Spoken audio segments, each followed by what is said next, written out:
Hello, let me just say I don't like either of you. Well, that's understandable.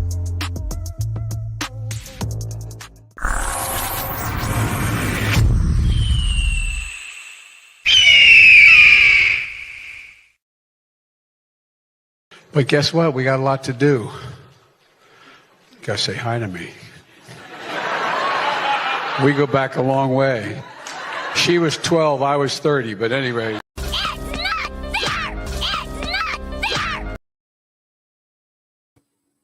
Hey, I didn't have a fast enough finger there and get my clicks done in time. But hello and welcome to our Friday night show. This is our gratitude show.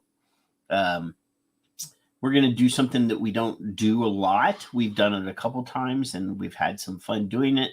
But we're going to invite viewers to come in if they want to, and talk about what they're thankful for. But I know that Kevin is waiting in the back room to come out and say he's not thankful for me, but that's okay because he's a good boy and he can do whatever he wants. But let's go ahead and get Kevin in. I'm thankful that you're a bad example. I am an awful example. It's Stump the Man night, just in case anybody's wondering. Yeah, Stump. I will give anyone in the chat room that has a camera and some form of headphones, especially if they're calling from a tablet or phone, they will not be allowed in here without headphones. But anybody that has those things can come in. You don't have to have a huge studio setup and fancy webcams and microphones and stuff, but headphones and a telephone will work. Because believe it or not, I didn't do any background this week at all. Because I had announced to the world that we were doing this Black Friday show for you to come in and have a Festivus for the rest of us. You can air your grievances. You can say what you're thankful for. You can complain to Patrick about Patrick for 5 minutes. You are not. We're not asking you to be guests on the show, so you don't get to hang out and argue with Kevin and I all night. But you do have the ability to come in and say hello. So, what was your Thanksgiving like, Kevin? Turkey and mashed potato drunk, mostly turkey. Turkey and mashed potato drunk? Yeah, I like turkey. And mashed potato? Do you put beer in your mashed potato? I mean, no. Are you in a food coma? Is that what you're saying? Oh, that doesn't exist. a food coma. See, I will already say I am grateful. I'm demonstrating my gratitude for people like Troop and Dave and Tom. Yes. Let me scroll up here. See if, those guys. Troop, David, and Tom. Everybody else can go to hell, but Troop, David, and Tom, I got you. Oh my goodness. Got you. It'll be all right. Yeah. So other than there was no family drama. Usually when you get luckily for me, my family's like 1,400 miles away. That's nice. You like that, don't you? And Leia's family is on the other side of the planet. So, there was not a lot of, you get families together. There's always when I would have the festivities at the in-laws, it was always time for dinner and a show. Sadly, mother-in-law's gone, and there's no show anymore. So that breaking apart of that group of people is inevitable. I did have the grandson. He did check on me to make sure I wasn't dead. He actually said that. I said, "What did you say?" Are you okay, Grandpa? Did you stick like a mirror under your, to see if there was any? No, I was looking for something. He came around the corner. He's like, "What are you doing, buddy? I'm making sure you're not dead." He's 40, Right. you're old, boy. Well, that's pretty bad. He's only as old as he is, and he's already worried about you dying. Yeah, That he's already. I didn't know. I didn't understand like mortality until I was like in the 3rd grade. Yeah, about the same. When I was in the 3rd grade, my 3rd grade teacher she was a very large woman, and about halfway through the year, she got sick and never came back. And they had to come in. We had a substitute teacher for like half the year, and she hung on in the hospital for a while, and then died. Wow. That was the very first person that I knew. Obviously, you see people die on TV and stuff, but that was the very first person that I knew that died. So Dave is already ready to. I'm thankful that I like all the people in the chat room more than you. Well, that's okay. I mean, since Dave is already interested in coming on, I hope he has headphones because I will boot his ass. Just saying. So I'm gonna post a link for in the chat room right now for anybody that wants to come in that's in the chat room. I will see you, and I will let you in when I see you. Now, if you're some schmuck that's just ghosting in there and doesn't put your name in, and I don't know who you are, you can sit in the back room and watch from there. But okay. See, I'm just being a jerk tonight. Like I'm gatekeeping and doing all sorts.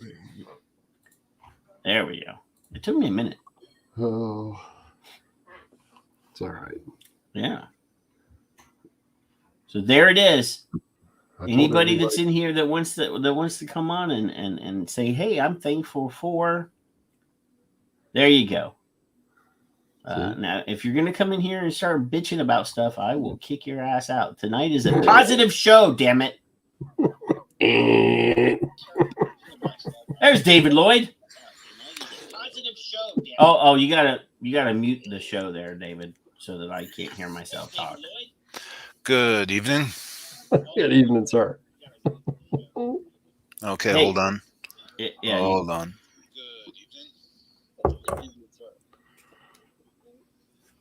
Mute your YouTube window. That should be better. There we go. Yep. So, how the hell are you doing, David Lloyd? Not too bad. How are you guys? It's Friday. It's Friday. It's always better on Friday. Long week, eh? And I work in a field where having a 4-day work week and a day off in the middle of the week just fucks you over. You have to do the same amount of appointments that you would normally do in a 5-day work week in a 4-day work week, and not have any overtime. Right. So yeah, they have no sympathy for you. And no, they don't. Get it done, and don't complain because we'll replace you. Mm-hmm. Are you retired, Kevin? Pardon? Are you retired, Kevin? Yes. Well, yes. God bless you. Doing shit. I don't know about retired, but I think he's tired. Definitely tired. I nap before the show, though. So well, I mean, at your age, you have to take plenty of naps. Yeah. Well, of course. So Dave, how was your Thanksgiving? Do they have Thanksgiving? You're in Canada, right? Yeah, it's a month ago. Well, how was your Thanksgiving a month ago? That was good. It was good. The standard turkey and all the fixings. So y'all have the same food because we didn't do turkey. We don't do turkey. I'm a non-turkey person, so I did a prime rib roast, and I did a ham, and I did a red braised pork belly, a Chinese dish. It's called hung shou rou, and Yeah, we That didn't sounds do. good. I That had sounds sweet really good. potatoes, and we were multinational here in this house. But turkey, for me and my wife to buy a turkey and cook a turkey, and my wife is one of those people. She'll eat it once, and she'll be like, "Well, you got to eat the rest of it," So there's no turkey at my house. The prime rib, though, it'll go. It was good. So, do you have anything to be thankful for there, David Lloyd? As it comes to vaping, not really, because of the Anything. government. It doesn't Government's have. No, cracking no. down on it. Oh well, you know what? Yes, I do. That's not true. Got a big box of flavors in today, so that's always good. Yeah, no. This is just, what do you have in your life to be thankful for? That's right. Health, That's a good thing right there. lots of We flavors. constantly talk about like horrible governments and over regulation and the man keeping us down. So tonight we're just dedicated to being happy and healthy. I got a box full of Batman comics in the mail yesterday, so I'm happy about Batman. So it doesn't have to be our normal bullshit that we talk about. I just want everybody to feel good. You could be happy that you got a Diet Pepsi to drink or whatever. That's right. And the pictures on the walls. Yeah. You're happy you got Walter White on the wall behind you. Mm-hmm. The stuff that we normally talk about, the brainwashing, the social engineering that's going on constantly. I mean, last week, not to divert back into a serious topic, but last week we proved yet again how multi-billionaire nonprofit organizations are able to interject BS into your local news and have it reported as if it was news to the masses. Yeah. I'm thankful we can figure that out. I mean, I'm thankful that I've gotten to the point now where I'm so jaded that like every time I see something like that, the hairs stand up and it says, "Oh, well, let's do a deep dive on this and see how many other stories that are identical to this." Oh, well, shit, it's the same video package that they've disguised as if it was a real news interview. Mm-hmm. That's right. So if the masses understood that the people that were appearing on that video broadcast had just stood in front of their webcams and read a script and then recorded it and sent it to the news story or your local news channel and said, "Here's a check for 10 grand. Cut in your anchor people asking these questions, mm-hmm. and make here's $10,000." Oh, I see my friend Aldous is in the chat room. He smokes cigarettes and doesn't vape and doesn't care about vaping, but he does care about people having the right to make their own choices. So he may not be our normal crowd, but he's also a geek and a nerd and a pulper like me. So we're fans. We're friends.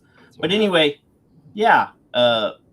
So tonight, that's all we're doing is we're inviting people to come in and say, you know what? I'm thankful for this, whatever it is, whatever makes you happy, because we're always talking about shit that piss you off. Let's do some, positivity tonight. Dave, you gotta be thankful for that epic beard, right?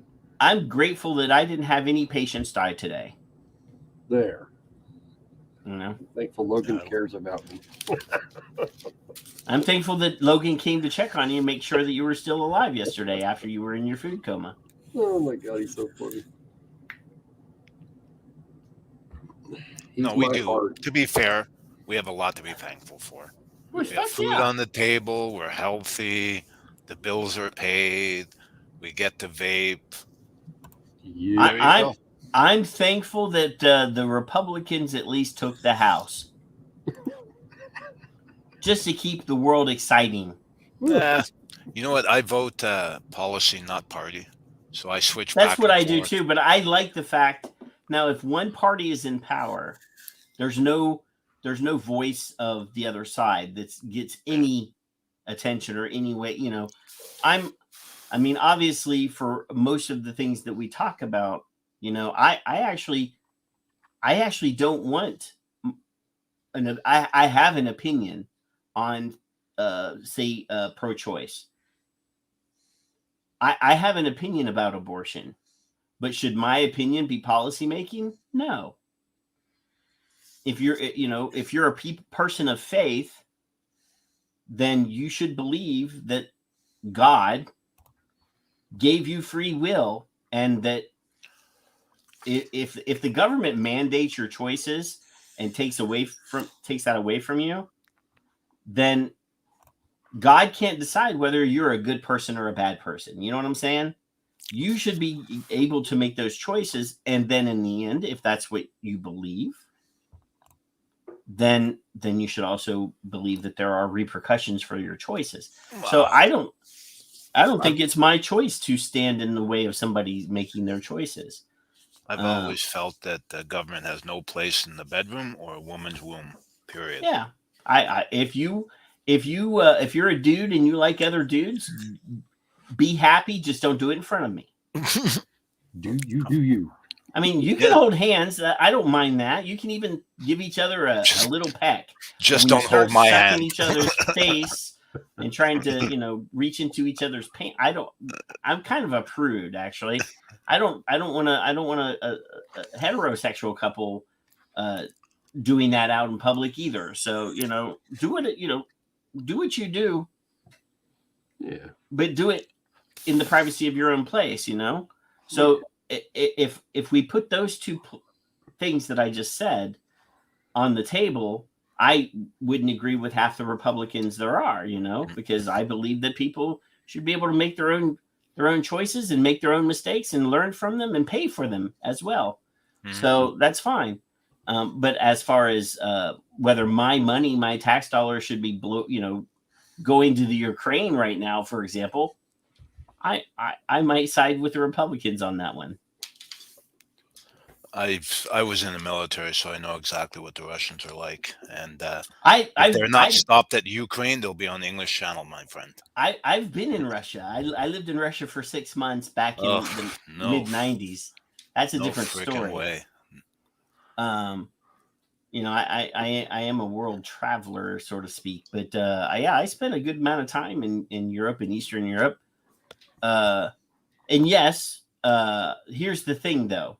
Not to be ugly, not to be political, but we allowed this to happen when we didn't stop Putin when he went into the Crimean Peninsula during 100%. Obama's 100%. And you know what? I would draw the history line right back to Nazi Germany when they rearmed the Rhineland. They annexed parts of Czechoslovakia and Austria. We did nothing, and guess what happened? Yeah. So, I mean, if we had drew the line in the sand then just for this current nonsense that's going on, sure. We should have been a little bit more steadfast and said, we don't like this. And, but no, we give them a little smack on the hand. Here's some UN sanctions, and then he didn't do anything crazy during the Trump presidency because they were both the same kind of crazy. And then waited for that guy to leave and got this new guy that he knows is if this is Obama part 2, then policy wise, he's going to do the same thing that Obama did. Nothing. So, and then there was this whole stink a couple weeks ago of a missile going into Poland, which if the wrong party had shot a missile into Poland, we would have been marching our asses into. Yeah, but you also have to be realistic about it.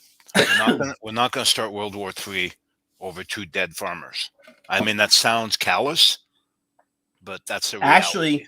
Actually, the NATO treaty says I know what it says. The aggrieved party, aggrieved party says So we have treaty obligations with Right. NATO. I mean, if missiles had fallen in, I don't know, Estonia, Latvia, or in Gdansk or Warsaw or Berlin, that would be another story. Well, I mean, yeah. And I mean, we also have to remember that it wouldn't take much to start a nuclear war. No. Accidents happen. I'm amazed that it hasn't happened yet. I'm actually no. I actually know a little bit because I used to work for the United Nations, and now I was on the Human Rights and War Crimes Investigative Unit. We had friends that were, sharing some of our office space that were the inspectors. And when they would come back and have to put their reports in about the state of the nuclear arsenal in Russia, because during the build down, when everybody was, I'm surprised that Russia may not even have that many actual workable units that they can. I'm just saying. I'm hoping that the generals in Russia, who are, I'm sure that they're on the edge of they're ready to figure out a way to off. If they could figure out a way to off Putin. Yeah. I don't think that his generals would listen. I doubt very much they would fire off nuclear weapons unless the nuclear weapon missiles were inbound. Well, yeah, no. If we shot first, or somebody else shot one in first, I'm sure. Yeah. But I don't. The only person that's going to hit that button is Putin. I think. I would hope that his generals would end Putin's life before that would happen. Yeah, I have less confidence in the fact that I don't know. I have pretty high confidence in the fact that if he put that order through, there would be a bunch of generals going, "No, dude, we can't do that." Yeah, I would hope. Yeah. We can't do that. But yeah, it is what it is. Speaking of Russia, though, did you have you been paying attention to this American basketball player that's over there? Yes. Griner. Mm-hmm. Now our headlines are that she's being tortured in Russian prison. So I'm still gonna stand by my original thing. She knew that she was going to Russia. And that carrying a THC vape pen on an airplane into Russia was probably not a good idea and was against the law. So I actually do not sympathize. If you're going to break the law, wherever it is you go. Yeah. I mean, we know for a fact that if we go to Singapore with a nicotine vaping device, that this is going to get confiscated. What if I cross the border, Dave? If I want to come up to Niagara Falls and I'm carrying a weapon, what would happen to me? Would I be in your system for like 40 years? Well, you'd have to declare the weapon, and then they'd hold it for you. They would hold me for me, wouldn't they? Now I have only if you didn't declare it. I have relatives that carry hunting rifles into Canada all the time. Yeah, but you have to declare it. I'm going hunting. This is the weapon. Right. It's not a restricted weapon. You've got a permit for it. Oh, you mean I can't take my AR-15 to go up and shoot a moose? No. But what would happen? Well, the AR-15, the moose will shoot back. Well, there you go. The 223 that comes out of that AR-15 ain't going to do nothing to that. No. That moose is going to be very. That moose grumpy. will be on top of you before you knew it. Yeah, man. What'd you do this weekend? I pissed off a moose. But now, speaking of, since we've devolved into guns now, and I'm a gun guy. No. And Tom Morowitz, I'm sorry. I know that my Kiwis in the chat room sometimes get a little nervous when we're talking about guns, but it baffles me. So we've had 2 mass shootings this week in America. You're Canadian. I know you don't understand that, but we've had people our here share of mass shootings, unfortunately. So, people are so frightened of the way something looks. So the AR-15 is it's a very low caliber weapon. The rate of fire is not anything special. I have a Garand. I have an M1 Garand with the same capacity and the same rate of fire as that fucking AR-15. I have plenty of other long guns that I can do almost exactly the same shit as an AR-15, but since they look like a hunting rifle, nobody's afraid of them. Yes. It doesn't make any sense to me. But it's the people that don't understand guns that think, oh, well, that looks like an M16, so that's scary. That's a weapon of war. And it's not. No soldier in the modern military would go to war with that gun. Period. When I was in the military, we used to laugh at the American M16 because of the caliber of it. I mean, you get bullets tumbling, ricocheting off windshields. Yeah. The weapons we were carrying would punch a hole in the engine block. Yeah. Yeah. I mean, now to be fair though, the M16 is not the only weapon that's the primary weapon, but there are other things that our boys carry. But I have a handgun that'll fucking crack an engine block into half. Yeah. And you're grateful if I chose to shoot a car, if I wanted to assassinate a car, but Aldous has even got my back. The Garand's rate of fire is the same as an AR-15. However, it isn't a fair comparison. I think we should address him. Actually, Aldous, I actually have a clip from my Garand that is equal to the capacity of an AR-15. But anyway, there's somebody else in the back room. Really? Nice. I'm not gonna kick. I know I said I was gonna kick people out, but I'm not gonna kick David Lloyd out because he's all right, and we got to have our Canadian viewership. But I'm gonna bring Michael Peterson into the chat room. Oh boy, here we go. Wait a minute. Hang on, I gotta compete. Gentlemen, how are you this evening? Good evening. Hola, ¿cómo estás? Right. We have too many fucking Ohioans in here, though. Kevin, you might have to go for a minute. That's fine. Evening, Michael. Evening, gentlemen. How are you? Good. I am happy that it's Friday. I am because we're doing the whole thankful thing.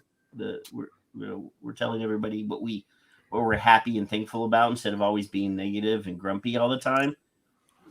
So once or twice a year, I actually am happy and smiling. I'm grateful for Mike's voice.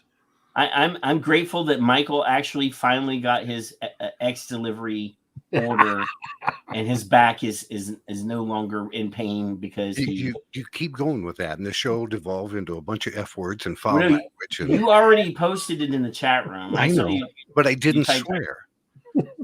Well, that's fine. You're allowed to swear. We're grown-ups here. Dave, but you have to swear in a happy way. I'm good, Mike. How are you? I'm doing good. You have back issues? Oh my God. I do too, so we might as well just. When he sleeps on the couch so that he can be close to the front door when an independent delivery company it's supposed to deliver something and then they never show up and he has to sleep on the couch for 4 or 5 days. And they stated, which we attempted to deliver, and nobody ever knocked on my door, ever. Doorbell didn't ring, nothing. But I spent 2 weeks sleeping on the couch. That's where it all started. But then, a year ago, I got home November 19th out of the hospital. I was sick for 2 weeks, laying flat on the couch. And finally, I was sitting at the table, and I was here, but I was not here. I was pretending to drink things, is what I'm told. I didn't, when the paramedics came, I didn't know who anybody was. They asked me, "Do you know this woman?" No, I don't know who she is. And they were asking, "Do I know my wife?" So they packed me up. I don't remember being put in the ambulance, nothing.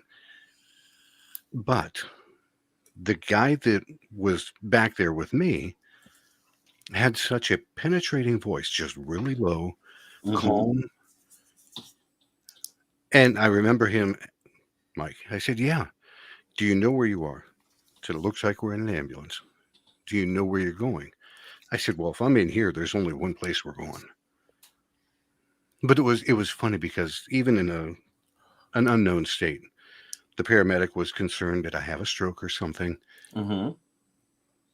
And my wife said, "Hold on." She looked at me and she goes, "Michael." Now, when she uses that tone of voice, it just, oh my God, pisses me off right away. And I went, "What, Shelley?" Paramedic turned around, looked at her, and said, "Good job. We know he's in." But when I got to the hospital, I found out I had a blood infection and a blood sugar of 480. Wow. And I'm like, okay. Yeah, but at that point, 3 weeks flat on my back, I had atrophy. I couldn't move, couldn't walk, couldn't do anything. Took me 6 months after getting home to be able to walk without a walker or a cane. It's still sore now, but I get out and I go. Yep. Yeah, that's that whole issue. You guys were talking about the M16. No, well, we were just babbling for a little bit. I also realized today is the anniversary of Brian Foytik's hit and run. He posted on Twitter today that he walked. Damn. He was walking and he realized he was at the intersection that the guy ran over him and broke his arm, his neck. Wow. Yeah. Dang. So we have that to be thankful for. Brian did not die. Yes. Because he's an awesome human being. I got one to be thankful for. And no, it was not delivered by X Delivery. No. Yeah. Got a brand what new do you have to? This one's for doing voiceover work.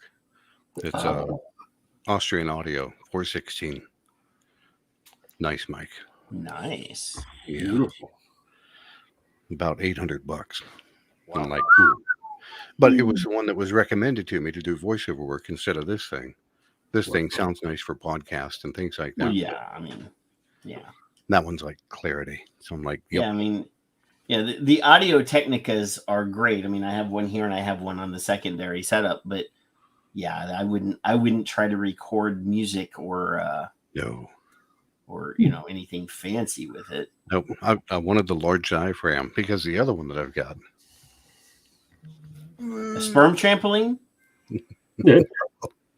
Sure. Oh, different diaphragm. Okay, I got you. Yeah, that's a dynamic, or not a dynamic. It's USB, but small capsule. Yeah. So, what? I mean, other than the fact that you're not dead, Mike, what else do you have to be thankful for? I mean, well, I'm thankful that I found. I mean, you can walk now and stuff. Yeah. I remember when you couldn't walk. No, I couldn't. A year ago when I got home, November. And I used to send you like physical therapy taunts. In the guy. There was one guy. I just wanted to murder him. Yeah. Because he was an asshole. Yeah. I even tried, and he was the Mr. Doctor guy. Okay, where's your PhD? Well, all therapists, all physical therapists that have graduated since 2007, no, 2008, are DPTs, doctors of physical therapy. There are no bachelor therapists anymore. There are no master's degrees. Now, obviously, if you were practicing way before, you're grandfathered in, but you're still not a DPT. But yeah, so all these young kids get out of DPT school and they walk around and they're like, "I'm Dr. such and such," and I'm like, actually, it's illegal for you to call yourself doctor. unless you are very specific. The State Practice Act says that you cannot be confusing, because most of our patients are geriatric. If you demand or you request that they call you doctor, they think that you're a medical doctor, and they ask, why can't such and such write me a prescription for pain medicine? Because you can't write prescriptions. No, but a nurse practitioner can. Yep. Right. Yes, they can. My wife is going to nurse practitioner school for post haste. She has been accepted, and now she is going to work on her nurse practitioner so that I can retire and go fishing or do whatever the fuck I want to do. I'll put her to work. Good luck with that. I'm turning her out so that I can slack. You got that door locked again, don't you? Actually, The one guy that I was working with, I tried to explain why vaping was better than smoking, and for everything I said, he had a counter argument. So I was Pardon? Brainworms. Oh, I had my vape in my pocket, and brainworms. Though I mean that's what the commercial show is. There's brainworms. And he got there to the point where he's going, no, I'd have to see all the pulmonary. It's got to be bad for the pulmonary. And I've heard a lot of things. I said, well, then you've been misinformed. And while I'm sitting on that damn exercise machine, dude. I have all the shit, dude. Yep. I printed out some of the report from the Royal College, and I was reading it. I didn't give a shit what he was doing. I'd sit there and read that damn thing out loud. And other patients are looking at me like, and he finally came over and asked me, he goes, would you quit? I said, then will you at least consider that this might be a better alternative? Well, I'll think about it. That's all I ask. No, I would have said, would you at least consider not expressing your opinion as if it was scientific fact? Yeah. That's what you got to do. I have plenty of doctors that I work with that are like, oh, well, nicotine causes cancer. I'm like, dude, open your fucking PDR. Nicotine does not. Go to N and read. Nicotine does not cause cancer. There was one patient, though, that stopped on their way out, wheeled themselves over. They said, you sound like you know. I said, I know a little bit. I said, I know enough to be dangerous. I said, I'm not extremely well versed in all of the things. They said, do you vape? I said, absolutely, I vape. I stopped smoking. All I do now is vape, period. Mm-hmm. It was a good transition. My wife did the same thing. I'm happy as anything. She said, would you recommend it? I said, I would recommend it to anybody that smokes. And then you should have said, and the FDA put me out of business. No increased risk on this end. But no, I'm doing good. Yeah. And believe it or not, I actually took the night off so I could at least spend an hour here with you. Oh, excellent. See, I'm thankful. I'm thankful for Mike hanging out with us and Dave. And, you know, none of these other wusses, I put it in there, you know. I'd kick Dave off if somebody else came in. Dave, I've got a couple questions for you. Sure. You were saying you were in the military. Yep. And I agree with you, because the M16, they labeled it early on the Mattel toy. Yep. Because it made by Mattel. One thing. To me, it was the worst choice when they gave people and took their 45 sidearm away, and they gave them the M1 carbine. I'm like, it's. They were saying it's got the same stopping power. It's got no, it does not. You know, the cartridge that goes into the M1 carbine is like, no. What do they issue to Canadian military as a sidearm? 9mm. Officers carry 9mm, and depending on what unit you're in, what rank you are, would determine what weapon you'd carry. Now, when I was in, it was a long time ago, it was 40 years ago, we were carrying FNC1s, and that was made by that Belgian company, 7.62 mm. FNC2 was a full auto. Mm-hmm. There was a small commando machine gun we carried. It would look like a Volkswagen muffler, fired 9mm, and it had like a the magazine was this long, and you duct tape it together, so you'd have two magazines and just pull it out and go back in. I was in the artillery unit, so you can imagine what we were firing. But I was primarily a ammo driver or towing a howitzer, so that was pretty much my job. Wow. And I was no one's idea of a good soldier. I take my weapon, put it in the green garbage bag, put it behind the seat of the truck. Needless to say, I never saw any combat, and I was too crazy for them to ever let me out of Canada. So. Blame Canada. Oh no. So the Marines are using a Beretta M9A1. The Colt 1911 is still, there's still some officers that carry that. SOCOM is using the H&K P11 because it's water resistant. Coast Guard uses Sig Sauer P229R. Who uses the Desert Eagle? Not as a sidearm. Okay. No, you're to get that out and up to target would be yeah. So then there's a bunch of Glocks that SOCOM are using. What the hell is a close quarters battle pistol? It's a 45.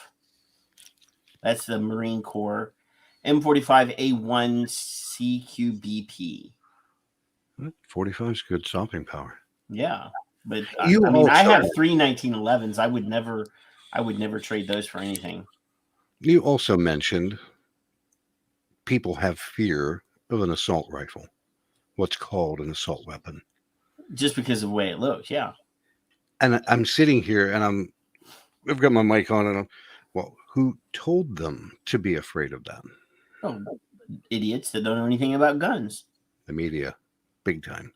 Well, that's what I said. Idiots that don't know anything about guns, and are unwilling to listen to anybody that's actually an accredited expert.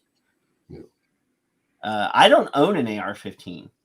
In the 40 rifles that I have in the gun safe, there's no AR-15 because I have other weapons that will do the same exact job that I didn't need to have an AR-15 for. If you treat a gun as it's a loaded gun, all guns are dangerous. How's that? That's the way I've always straight. 100%. That's the way I've always explained it to anybody with any half-assed remark. All guns are loaded. All guns are dangerous. If someone's holding them and becomes, that's the tool they're using. Them themselves are inanimate objects. Mine has never shot anyone. Well, I mean, to it. 6.5. Somebody's saying a 6.5 millimeter rifle. Hey, Dave. New battle rifle, 6.5 millimeter. Mm-hmm. Did they ever talk about leaving primarily a semi-automatic pistol? Did they ever talk about leaving the clips loaded for too long that it would destroy the spring steel? I've never heard of that. I'm no weapons expert, but I've never heard of that. Okay, I was curious.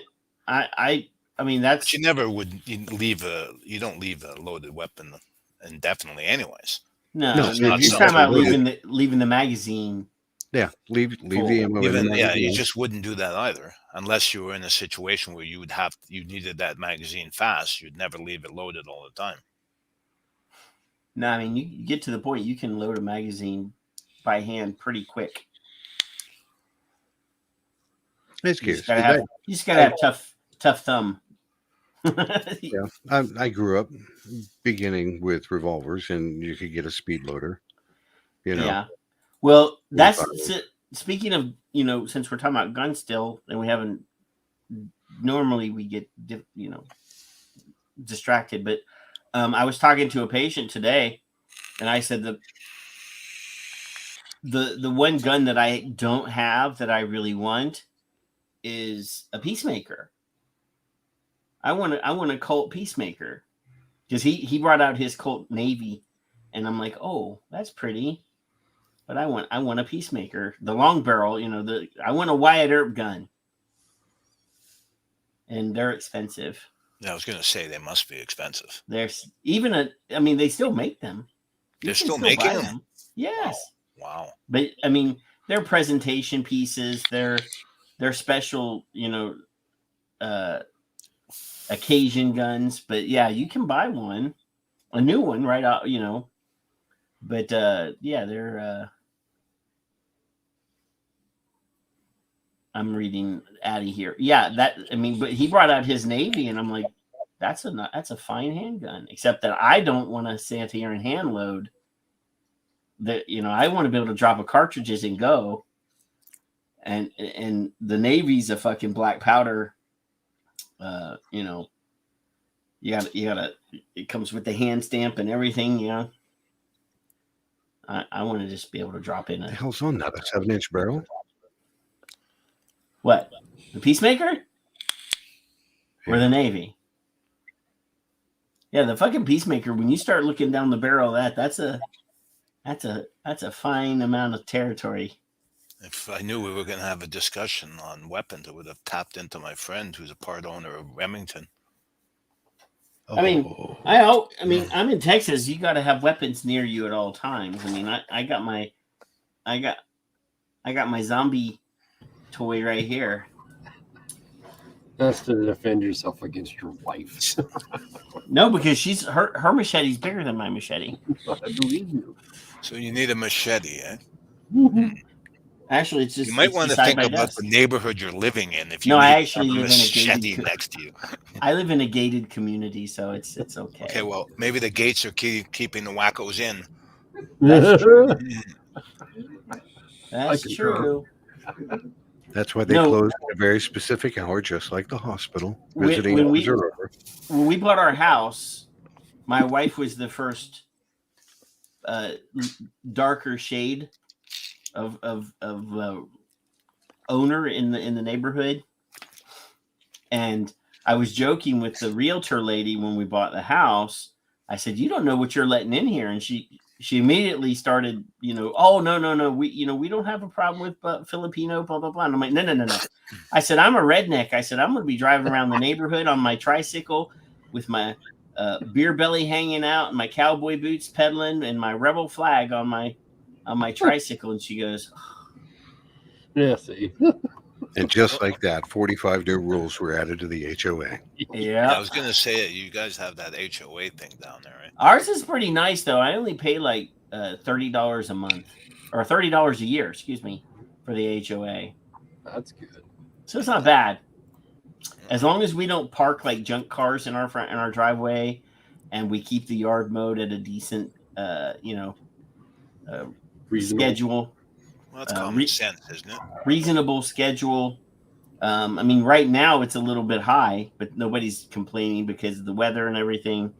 But I have lived places where there would be assholes that come out with a fucking, yardstick and measure your fucking grass. Simple rules like don't paint your house a color that's too different, too that stands out too much. We have that rule here.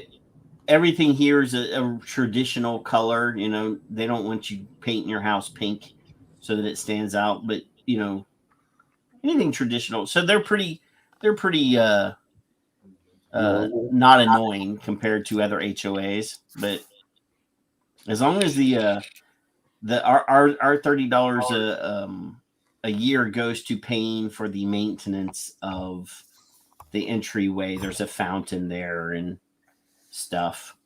That's all it goes for. But so are you doing your podcast again, Mike? Not as of yet. It's we were supposed to move to Florida by the end of this month. And I've been looking for houses for rent because I don't want to buy until we find out is this where we really want to be and things like that. You're moving there because of DeSantis or what? What are you moving there for? Because you're old? No, DeSantis will be president. Don't worry about that. He'll be good.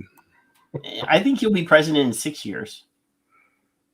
Yeah, I'd agree with that. They're bombing Trump right now. There's no way they're going to allow him back. No way. His tax returns. Trump's being very quiet, so something's up. Well, he's still doing rallies. He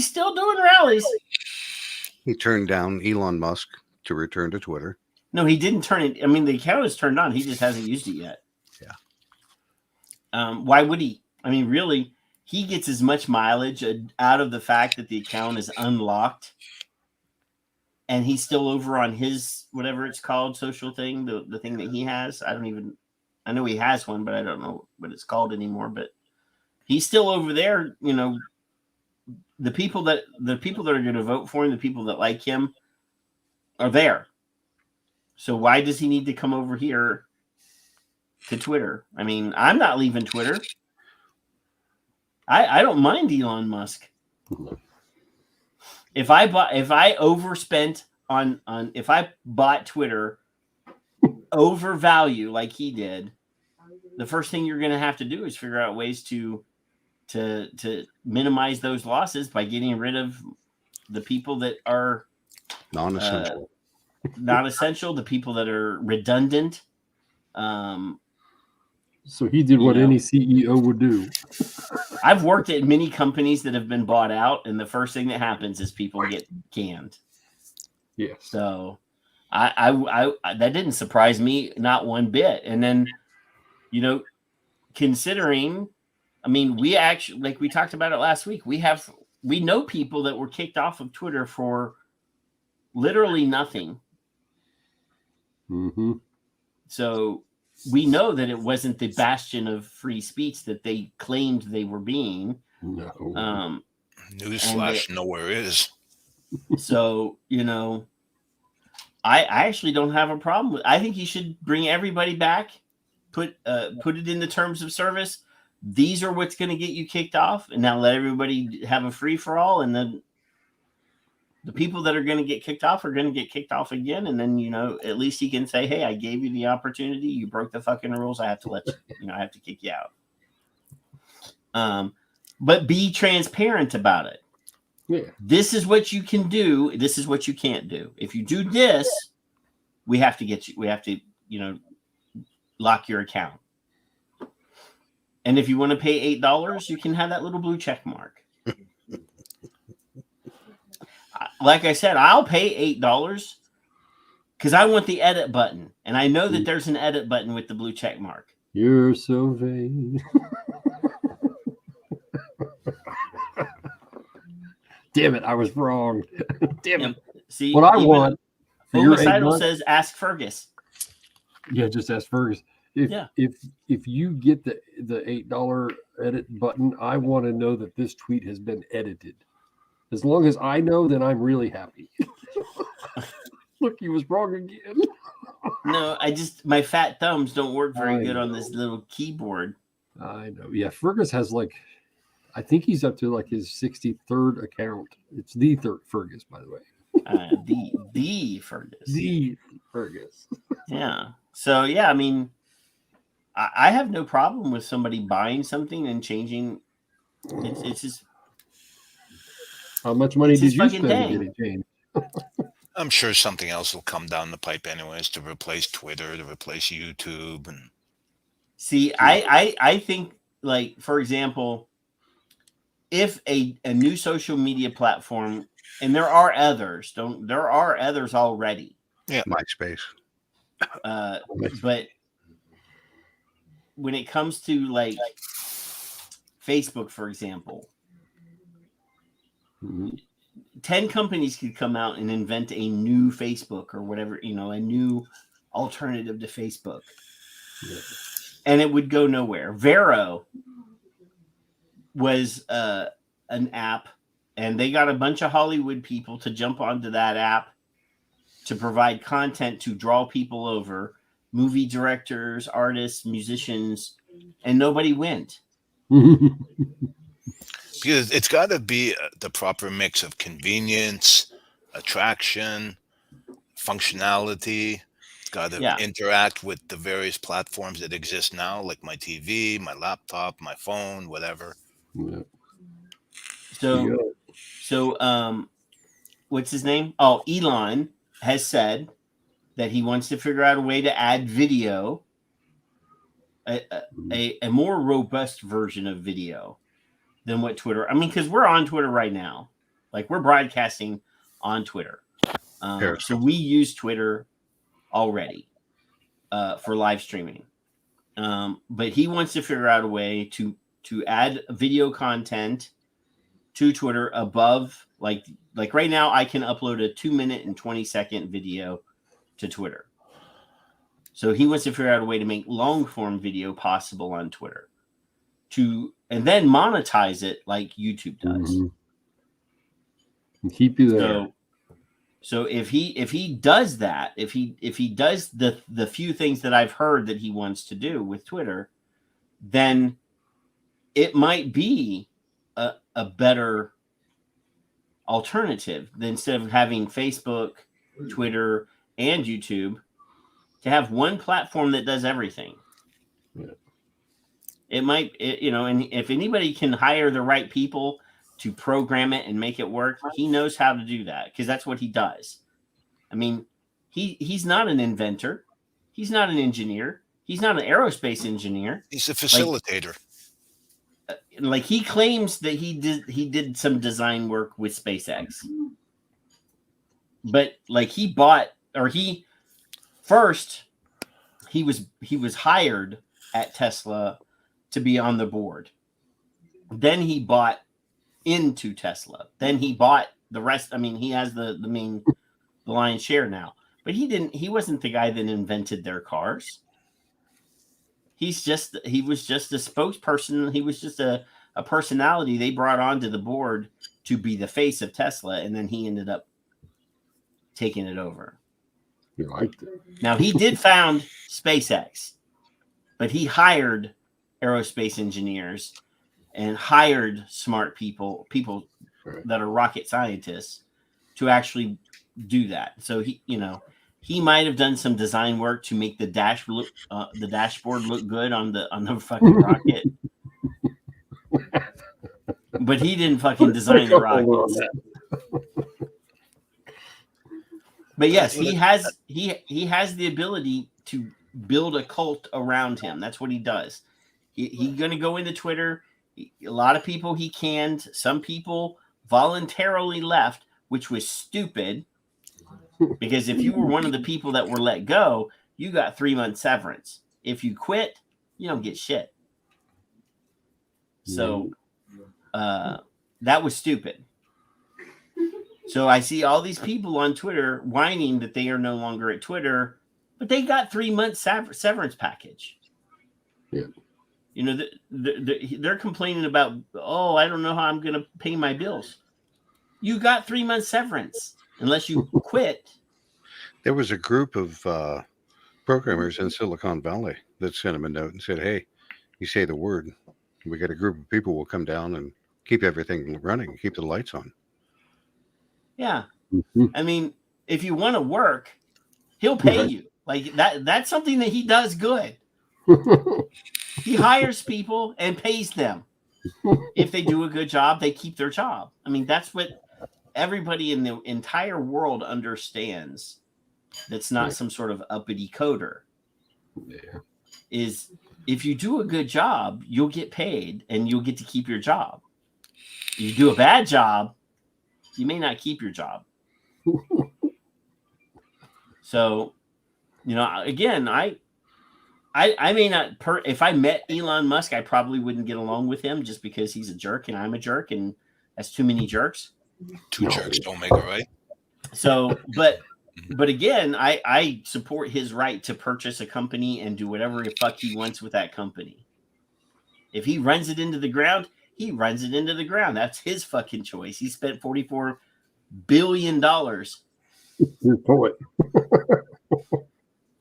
And some of it wasn't even his money, but he had some investors help him. Mm-hmm. So he's gonna owe people money if he fails, or he'll have to liquidate more of his Tesla stock so that he can pay them back. Well, he made a good decision because the platform's already there, and as you mentioned, if he can add video format to it in long form. Oh, if you could and upload videos. There are so many ways to make money with this platform. Like I'm looking at it right now. There's a huge HBO Max ad right in front of me. So the ad revenue is still going to be there. There might be some people that I've seen some people tweeting about advertisers leaving. I'm still seeing fucking advertisements. So the ad revenue is still there. You add video functionality and the ability for advertisers to interject their monetization into the middle of your videos. That's more ad revenue. If they're gonna do like StreamYards, for example, has a free tier, they have a medium tier, and then they have a pro tier. So if Twitter could do the same thing, you want to do video on our thing. If you pay for this tier, you can do 5-minute videos. If you pay for this video, you can do 15-minute videos. If you do this tier, you can pay for you can broadcast 30-minute videos and monetize them. Right.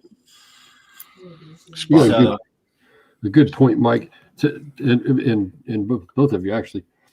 He may have said, "Hey, can I make one just like Twitter?" And he hired some people, and they went, "Yeah, it's not going to work. Twitter's probably better. You should just buy it." And that's what he did. Spotify is turning around and adding podcast. Spotify's had podcasts. We've been on Spotify for about 2 years. But it's starting to gain a lot of traction. I mean, I don't get any monetization. I get monetization. We get a couple dollars a month off of our audio podcasts when I remember to put them up. But I mean, I'm not going to pay. I'm probably not going to pay for the ability to do that next year because finding people to give us money to do that. So it costs us $600 a year at the level that we are on the podcasting platform. And that's $600 that we probably won't have somebody to pay for next year because all of our sponsors are going out of business. And this year's sponsor still owes me some money, but I don't care at this point. It's already, all the bills are paid. So I'm not worried about it. And I enjoy what we do. I'll continue to pay for the StreamYard out of my own pocket just so that I can come on here every Friday night and shoot the breeze with my friends. And raise my blood pressure. Yeah. Yeah. Yeah, sure. Good at it, isn't he? There's an actual way that I could monetize the Facebook. We've qualified to monetize Facebook and charge people whatever we want to view our show on Facebook. And I'm like, did you open a Patreon account yet? No, why would I do that? I don't need, I have a great job. I have a great career. I don't want to make money doing this. Like literally, I have friends that pay all of their bills every month and have money left over from their YouTube monetizations and super chats. I don't care to pay my bills with y'all's money, like my living expenses. We didn't pay for. Yeah, just to I just want to have fun. Well, some people. And for me, kicking the anthill over is fun. Well, if you break even, and anything above that, then you purchase stuff to give away. There you go. Oh, giveaways! Everyone loves. We can't even do giveaways. We can't even do that anymore. It kills me because I know on Facebook, various personalities that we all know and love are getting strikes on YouTube because they either have a barcode or a link. No, what it is that they're going through old videos. Yeah. They're going through 4-year-old videos when the terms of service were different than they are now. And they're striking people for holding up a product that has a website address on it. They don't even have to say the website address, just holding up a box with the web. So last week, when Kevin and I held up the Castle Long Reserve bottles, because Five Ponds are still our sponsors for this year, I I had to double check and make sure that there was no fucking web address on this so that we wouldn't get in trouble. There's mine right there. I mean, and that's right. That's right. I still have 2 bottles of this year's Castle Long Reserve in 12 milligram on my desk. But the level so if I hold up a piece of paper with a web address to you're in trouble. I get kicked off the show. Actually, I have at least 1 bottle of the last 6 Castle Long Reserves in my Vape-pocalypse cabinet. Next to your machete. No, the machete's actually right beside me. I hold up a The paper. Vape-pocalypse cabinet is over there. All of a sudden, Patrick's going to go, well, Mike had technical difficulty. We don't know what the hell happened to him. No, but the level of hypocrisy is a joke. I mean, you see channels that women are. There's one that I've heard. A woman is smoking. She's basically reviewing cigarettes. There's other channels with camel toe. There's other channels with cigars, with weed, with alcohol. Come on. Now, technically, because there are because I'm a huge cigar guy. I'm a tobacco guy. I used to watch cigar reviews all the time on serious? YouTube. Yes, there's tons of cigar reviews. Hi, it's a cigar. It's got tobacco in it. Tastes good. Here you go. But no, that's as a mixologist person, you should know better than that, you asshole. But yeah, they're fine as long as they don't link to the place where they purchased the tobacco. Crazy. So you can review shit all you want, you just can't sell it. And you can't say it's a Cuban cigar. Otherwise, you'd probably get in trouble, too. Not anymore. No, you can say they're Cuban cigars now because there's no embargo anymore.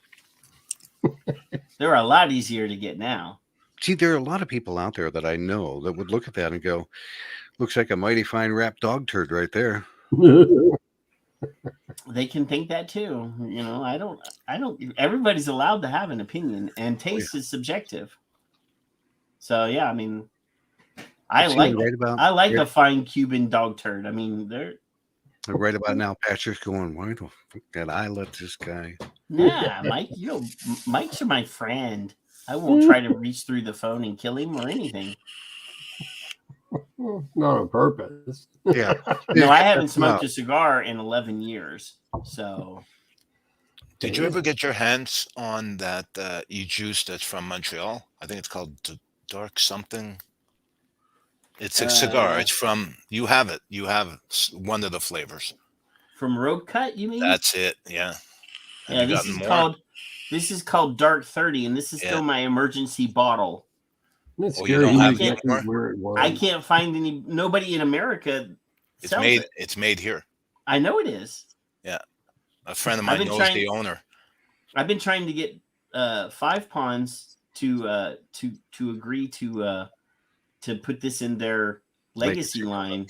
I've asked my friend to get me some. If he does manage to get me some, I'll ask you to DM your address to me. I'll send it down to you. Because I used to be able to buy 120 ml bottles of this before all the shit hit the fan. I met they were at an event that I was at years ago, and it's still, I have not been able to replicate it in all of my tobacco shenanigans. I have not. I mean, I've made some. I'm vaping a really nice tobacco. This is a test that I'm doing right now that I really enjoy, but it's still not as good as that. Well, it's because they extract their own, eh? Yeah, they extract. So. They buy cigars and they extract from that. That's how they do it. Oh wow, yeah. That's tedious. Well, I mean, I have a friend in California that I would buy. I'd order boxes of cigars and send to her, and she would do extractions for me off of the tobacco or off of the cigars that I had sent to her. But she's no longer in business. Anyone that does extraction for cannabis can do that. Yeah, well, there's 2 different methods. There's a cold maceration and then there's a hot maceration, and you just have to know what works best for each. Right. type of tobacco. Yeah, we have actually a lot of companies in the city here that are doing that. Troop is in the chat room. His several of the Plume Room's excellent cigars or excellent tobaccos were naturally extracted tobaccos. Mm-hmm. So yeah, I mean, my favorite Plume Room liquid is called Candied Cavendish, and it is an amazing net tobacco. Mm-hmm. And when they got on the Legacy line, I kept yelling at Jay Love, "Hey, that's the one you need to, so that I know that I have a source." And it's apparently not their most popular, and they're only doing their most popular liquids. So we had a division for a while that was doing cannabis extraction, and I was the buyer for them, and amongst many other things. But I couldn't go near the part of the building that was doing that because the smell of it, it's just horrendous. Like you take your clothes and you throw them away. You can wash them 500 times, you still smell that cannabis, that heavy weed smell. I'm a therapist. I go to people's houses to do physical therapy with them. And I have 3 patients that I see on Monday and Wednesday that are smokers. And I see them back to back to back at the end of the day, so that I don't go into a non-smoker's house after I've been into their house. Because by the time I'm done, it is in my pores and I have to go home. I mean, my normal thing is to go home and immediately decontaminate. So I have to shower. But on those days, I'm like, make sure that I put those clothes directly into the washer. Mm-hmm. Why are you making a weird face, Mike Peterson? Because I can't tell if it's on my end. Video and stuff is dropping out, or I might have too many things going on all at one time. Is everything mixing board? Are you one of those? I have to use a mixing board, fancy schmancy people. Is everything plugged in, Michael? Kevin used to do that all the time. He'd come on and be like, plugged in. I hope you're catching that, Kevin. Oh, I'm catching it. Kevin used to do that all the time, and then I bought him a good microphone and told him to get rid of that fucking mixing board and send it back to Lindsey Stroud. And but to answer your question, yes, it's going through a mixing board, but that's not the issue. But make sure everything's plugged in, because Kevin used to not plug everything in. I know.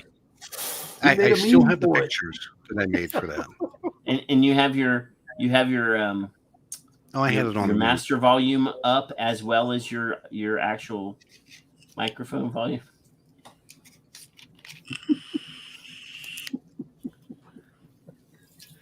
Politely, go outside and fuck yourself. Why would I do it outside? It's rainy outside. Because nobody here wants to see that shit, man. I'm blind. Actually, if you're going to do that. I'm not even wearing pants right now, and you wouldn't even know. There you go. TMI. So Troop says that nets are too volatile. He's got a link somewhere in all of that for an OnlyFans page, I'm sure. Well. Yeah, see, here it comes. No, I'm not pretty enough to have an OnlyFans. Yeah, I run it through the mixer, but I also have what's called a cloud lifter for the SM7 Bay. You have a stream deck too, right? Huh? You have a stream deck too. I have, yes, the Elgato Stream Deck, but I don't use it unless I'm doing a show. But yeah. But are you doing your other show again? No, I haven't done any of my other shows for the metaphysical world probably in a year and a half. When I dropped them all. I stopped. Why? I didn't have enough time. At that point in time, back then, I really started to focus on working because we were supposed to move a year ago. And I was solely focused on... Pardon? Then you got sick. Huh. Where in Florida are you looking at? Go ahead, Dave. Whereabouts in Florida are you looking to settle?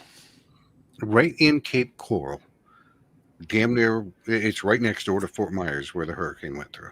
And you're just moving to Cape Coral so you can be near Feel. No.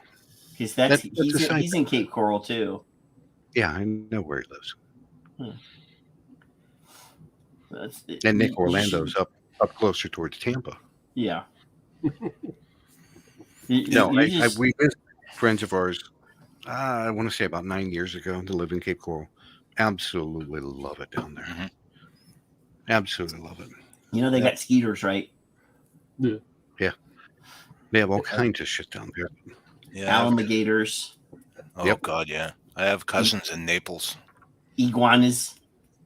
They got tree lizards that'll jump down and drop on your head. Yeah, and if they're not drop bears, they're drop lizards.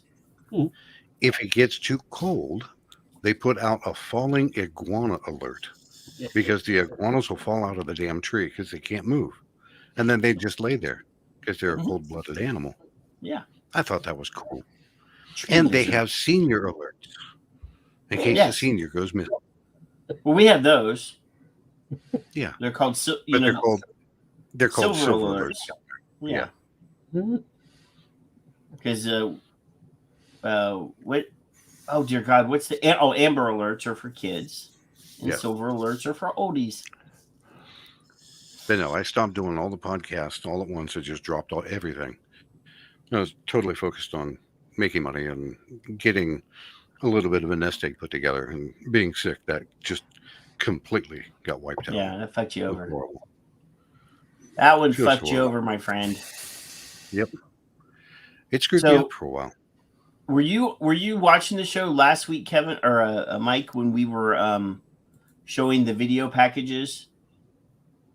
No. I'm afraid to ask. Oh well. You say video and package in the same kind of sentence, and again, we're thinking OnlyFans and not YouTube. You're a dirty, dirty, dirty old man. Mm-hmm.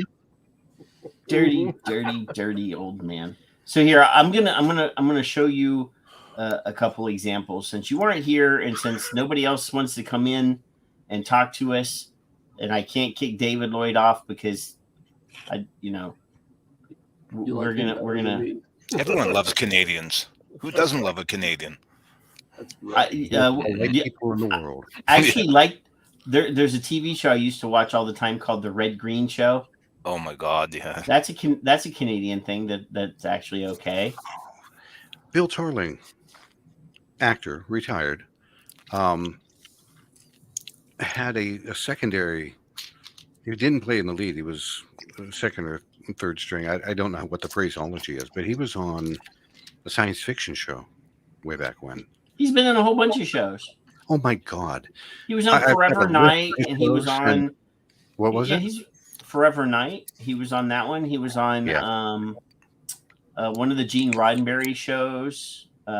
He's been on a couple of those weird Canadian sci-fi shows. But here, he was on the Dan Aykroyd show, the show that Dan Aykroyd produced about like unsolved science fiction things or whatever. I can't remember what it's called now. But here, watch this. All right. More about the national youth vaping epidemic on behalf of our sponsors at Truth Initiative. So, okay, on behalf of our sponsors, Mike.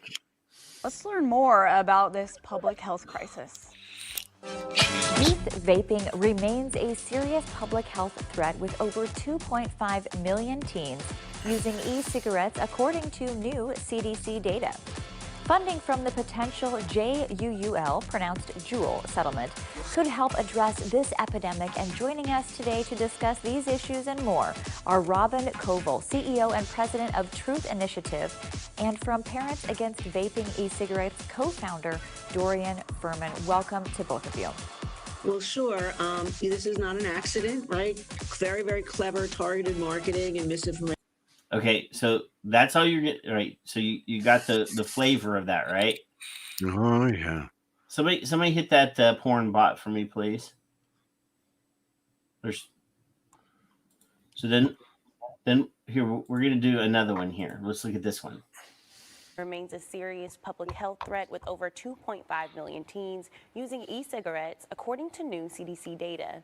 Funding from the potential Juul settlement could help address this epidemic. And joining us today to discuss these issues and more are Robin Koval, CEO and president of Truth Initiative, and from Parents Against Vaping E-Cigarettes. Also, co-founder Dorian Furman. Welcome to the both of you. Thank you. Thank you. So let's jump right into it. Robin, how did we get to the point that we now have a national youth vaping epidemic, and why is it so important that we address this public health crisis among our young people? Well, we didn't get here by accident, right? This is the product of targeted marketing by the industry and misinformation. The spark lit by Juul. So remember the spark lit by Juul. That was highly appealing, looked cool, came in all sorts of flavors, mango, creme brulee. Okay, so let's do this again. We'll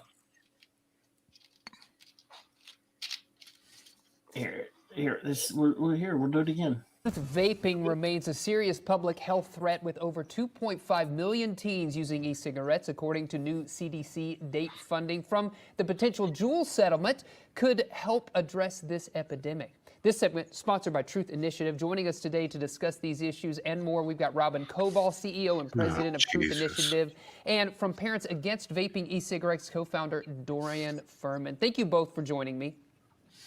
Thank you. Yes. Robin, we'll start with you. How did we get to the point that we now have How did we get to this point? a national youth vaping epidemic? And why is it important that we address this public health crisis among our young people? Well, I need sure. something to We didn't get here hurl. by accident, of course. This is all the result of clever marketing from the tobacco industry. Misinformation. And misinformation. Juul lit the spark. Right? Juul lit the spark.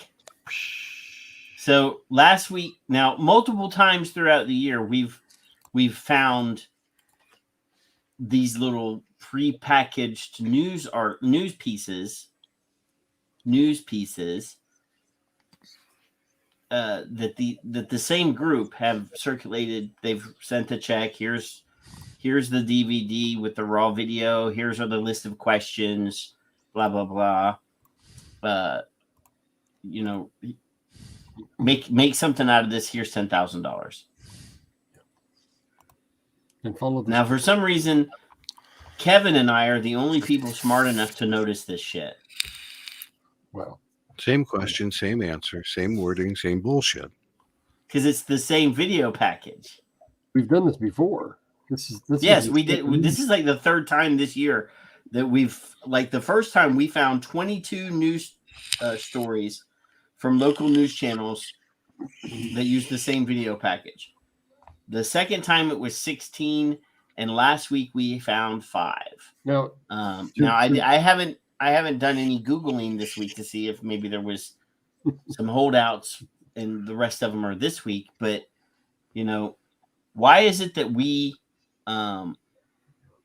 clearly notice this nonsense, this social engineering, this whatever you want to call it, and nobody else does? Yeah.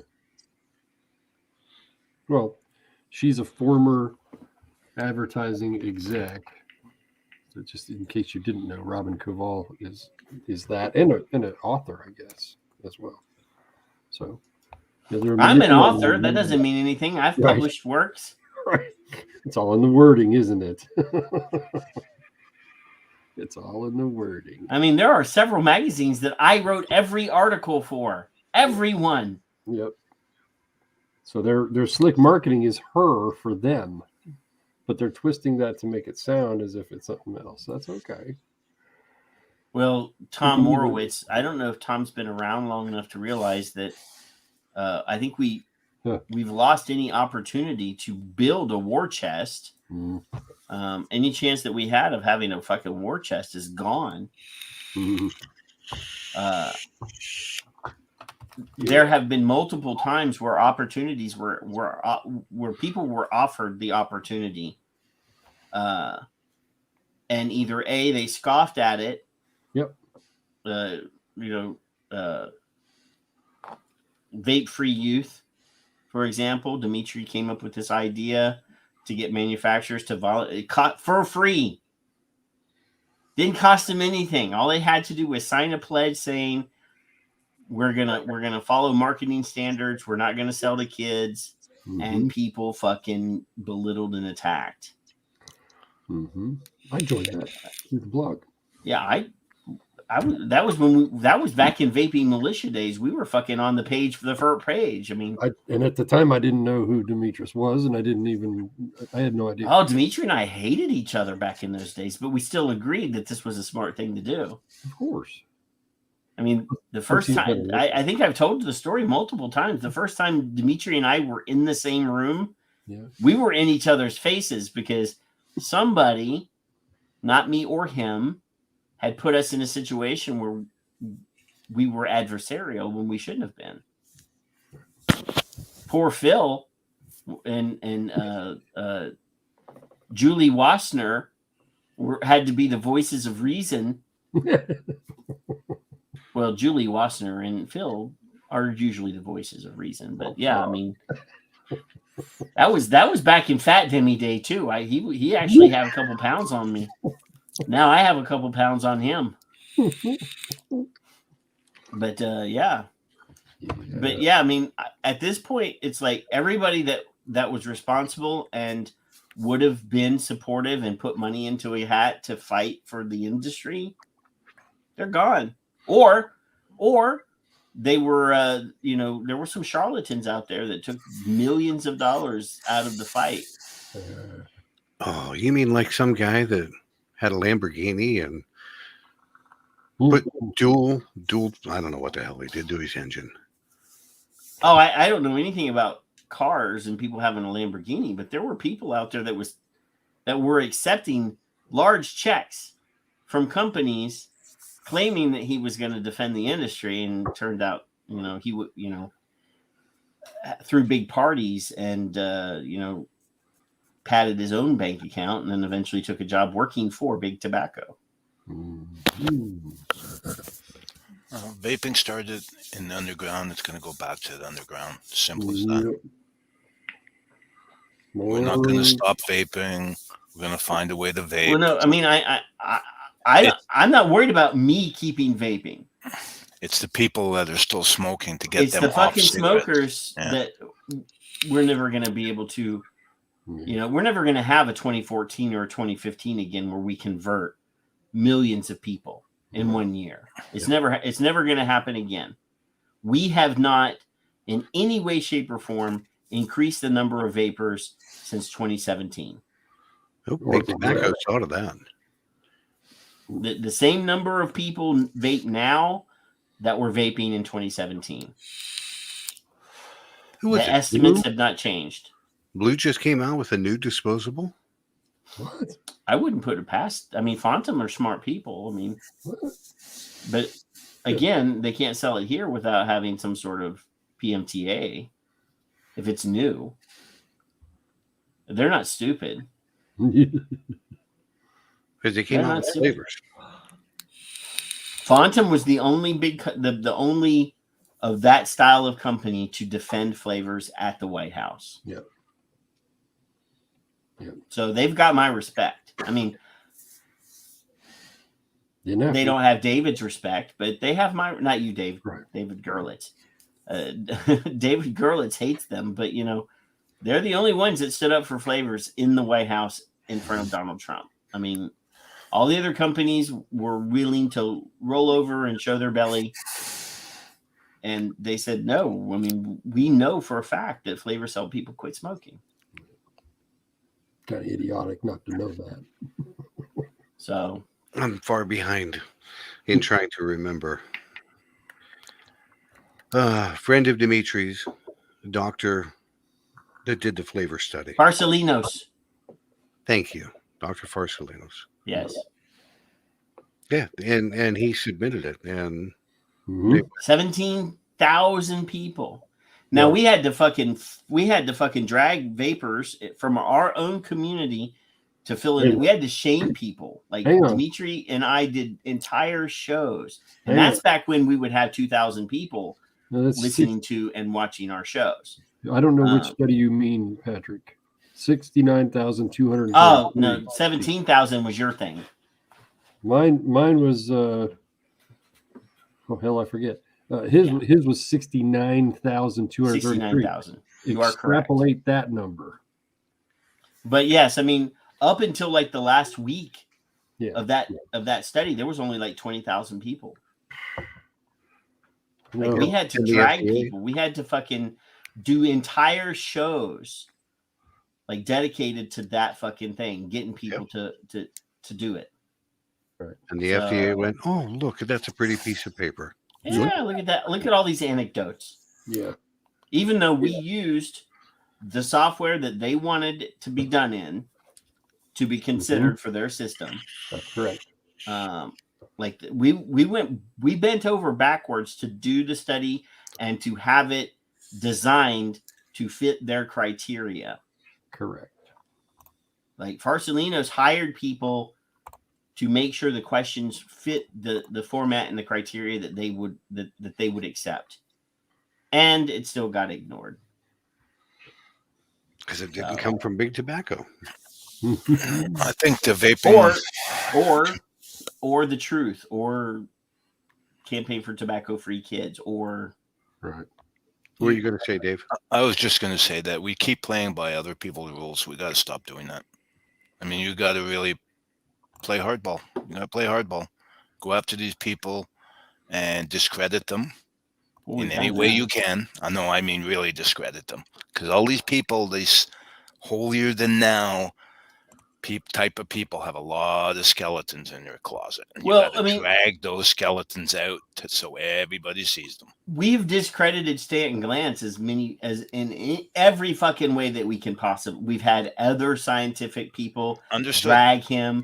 We've had everything, and he is still the golden boy. Like, even though he's no longer working at UCSF and he's no longer in their academic circles, we fucking drug him. Like, we've discredited him in every way, shape, or form, and he is still the golden boy. Yeah, because it's coming from us. You have to make it so. No,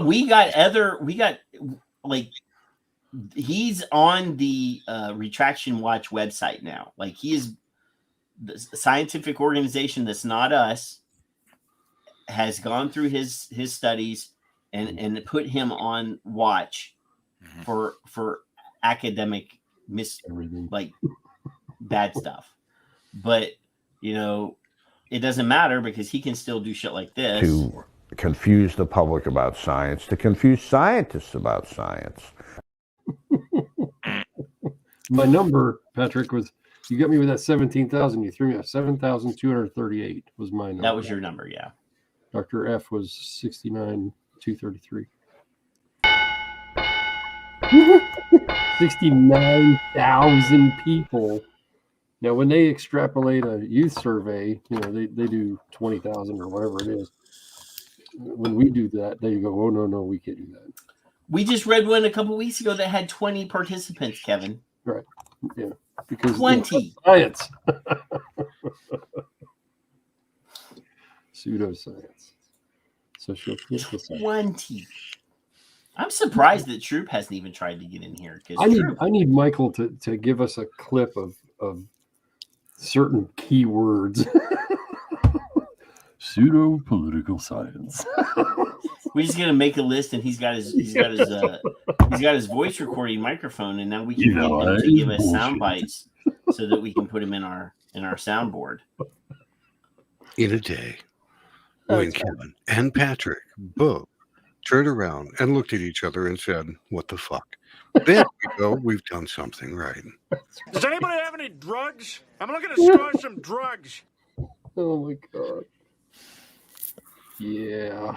I think we're gonna have to turn our show into we're gonna have to do like something and vaping. because we gotta draw in more people, so we need to do like crazy retro cartoon commercials from the 1970s. Yeah. And drug policy and vaping. That's right. We have to do Well, you're going to have to throw, if you really want to catch attention, you're going to have to throw alcohol in there. Mm-hmm. Oh, I'll do bourbon. I'll do bourbon and whiskey reviews all day, every day. And weed. You got to get the weed in there. You got to do some. I can't do weed. I don't do work weed either, but that's trendy. I work in a field that I can't do weed. I can't do weed anyways, no matter what field I'm in. If it was legal in Texas, Oh, it's not legal? No. Oh, I thought it was. Texas will be the 50th state to pass medical marijuana, let alone recreational. Oh hell! If there's taxes to be collected, you can bet the Canadian government's collecting it. No, Texas is. And Steve, I will do comic book reviews. I actually have a secondary channel for comic book reviews already. But yes, we need to. We're gonna have to do something else to get people's attention. Like vaping will have to.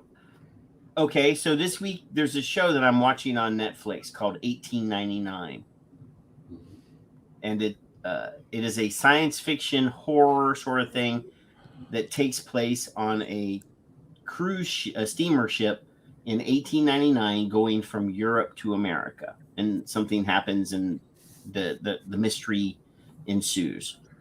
So this week, so I talked about it last week. So this week, after the show came out and people started saying how great it was, a very obscure comic book writer from Brazil posted on Twitter that they had stolen the entire idea from the show from her comic book. Oh. So, like, she just showed some very vague pictures from her comic book side by side with shots from the show. Very vague, very there's a scene in her comic book where there's a black pyramid, and there's a black pyramid in this show. and I'm just like, okay, so I had to go and get her comic book so that I could read it, so that I could decide for myself whether there was any plagiarism going on. Spoiler, there's no fucking plagiarism going on. Not even a little bit. Like, the story is completely different.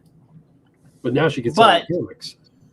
But she sold probably tens and tens of thousands of copies of her comic book because she made an allegation. And the thing is people all over her tweet had like 2 million likes and retweets and all sorts of stuff. And nobody, I mean, if you're liking the tweet, apparently that means you agree with her or you're on her side. These people are clicking that without actually going to the trouble of actually reading it. And then she turned it into a racist thing by saying how the gringos are always stealing from us. And I'm like, well, obviously all of the social justice warriors are going to immediately key on that because she made it into a racist thing. Mm-hmm. That these two German writers stole according to her, the concept of their show directly from her comic book, which it is not even close, not even remotely close. And her comic book was full of standard sci-fi tropes that you could say, oh, well, Star Trek stole your idea, except Star Trek was before you. So, good night, Janine. I didn't even. She waited until just now to say that she's going to bed. She hasn't even been in and I would not have even shamed her to come in here because she had dental surgery yesterday. Coming up in the next half hour, we're going to talk about entertainment and all the things that have been going on, from 1899 to the Kardashians. No, I don't know anything about the Kardashians. I couldn't participate in that conversation. Me neither. But yeah, so people in general, social media in general, people will key on certain things and turn that into their fight. Mm-hmm. So just because this young lady in Brazil, she's probably not a young lady, but this lady in Brazil tweeted that somebody stole her idea and then turned it into, well, the gringos are always stealing from us. People jumped all over that, without having done any of the actual comparisons. No, but they won't talk about the president of Brazil burning down the rainforest. How nice. Well, American companies are paying him to Poor do Dave's that. sitting back going, what the fuck did this turn into now? These damn Americans, they got to turn everything into something bad. And this was supposed to be a positive show. See, Mike came in and negatived it all up. I know. See what happened? Brought his black aura and his negative energy. That's right. Oh, bullshit. I thought 1899 was just Stephen King meets the Mary Celeste.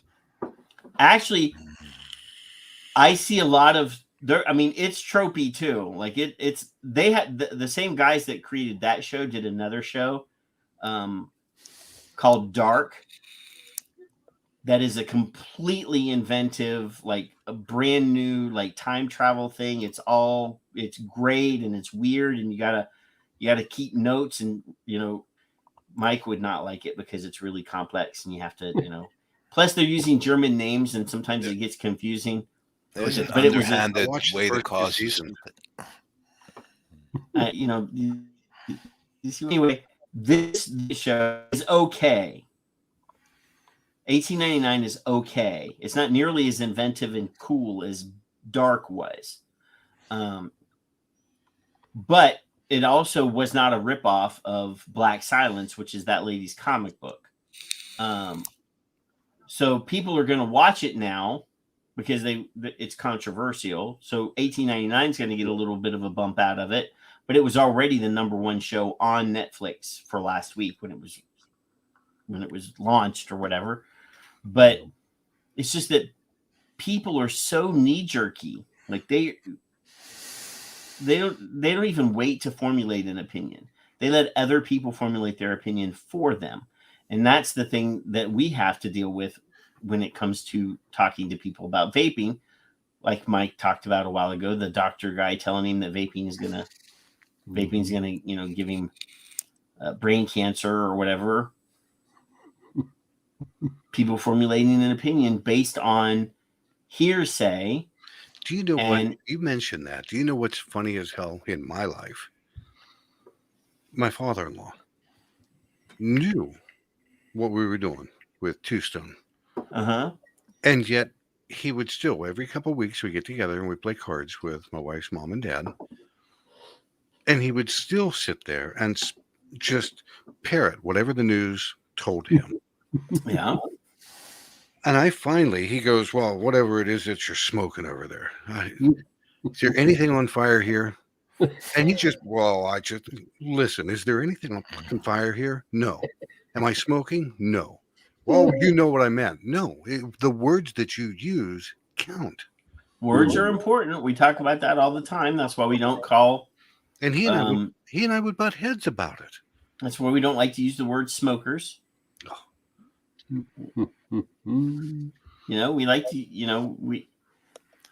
got to humanize that by saying people who smoke, for example, or people that use drugs. You don't want to call them drug addicts or junkies or tweakers, even though in the back of your head you might, but you got to realize those words mean stuff, and you got to train your brain. I mean, people from my generation, and Mike's older than me, but even Mike and Kevin.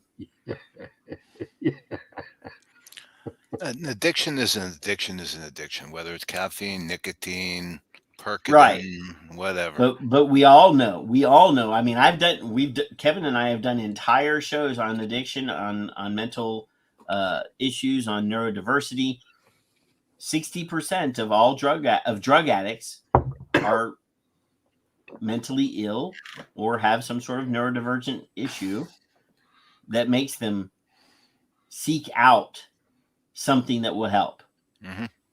We know that almost 50% of cigarettes that are purchased by people that have mental illness or neurodivergent problems.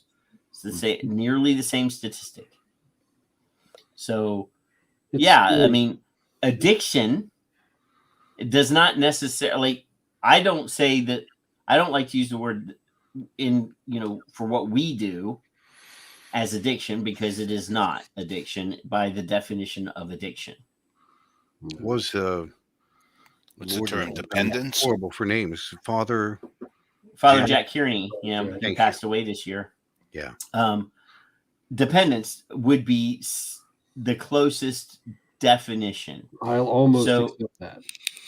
Almost. Now, and Father Kearney was an addiction. He was an addiction specialist. That's what his education was in before he became a priest.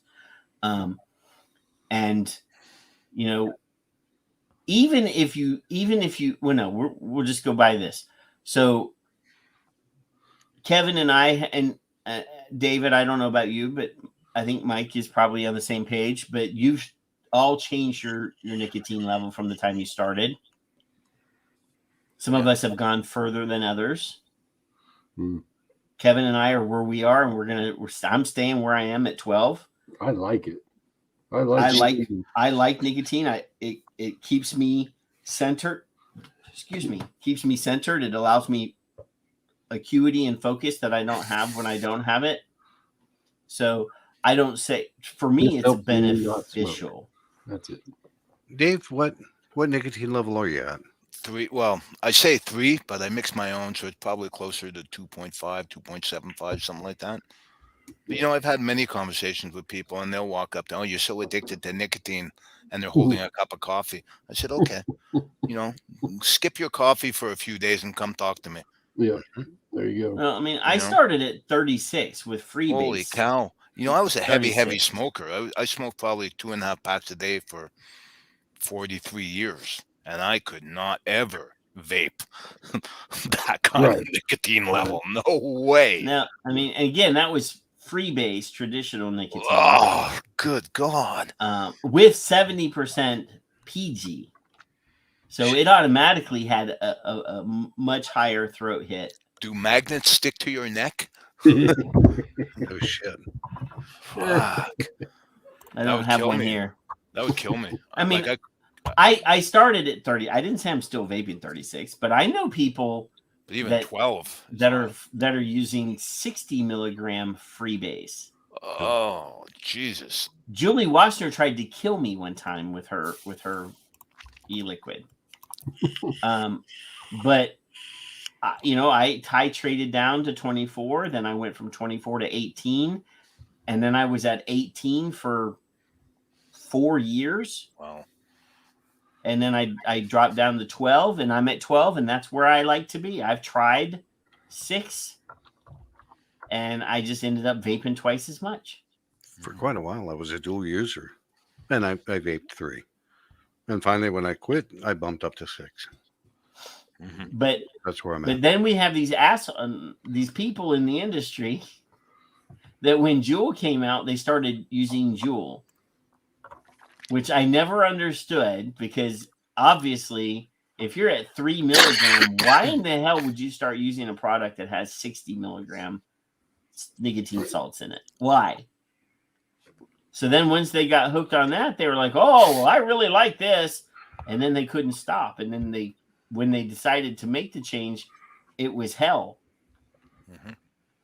Going from freebase to nicotine salts and such a high level of nicotine salts.